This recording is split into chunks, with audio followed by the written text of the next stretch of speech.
غمضوا عينيكم واسمعوني.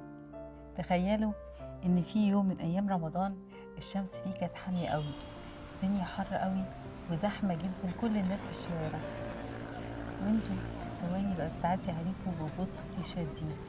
جسمكم ابتدى يحس بالتعب والوهن، وابتدوا فعلا تحسوا ان جسمكم واجع.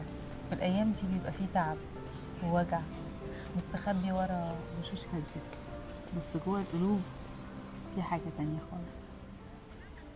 افتحوا عينيكم لما تبقوا جاهزين. في أيام في رمضان بيبقى فيها التعب باين وظاهر، تعب مش شكوى، بس تعب مستخبي كده متغلف، تعب مليان صبر وأمل، وكمان طبطبة ربانية بتهون كل التعب ده. رمضان بيعلمنا إن الحاجات الحلوة بتحتاج تعب كتير، بس تعب إحنا حاسين بقيمته. فأنت لو حاسس بتعب اطمن، انت مش لوحدك، واطمن كمان ان ربنا شايف وسامع وشاهد على السعي.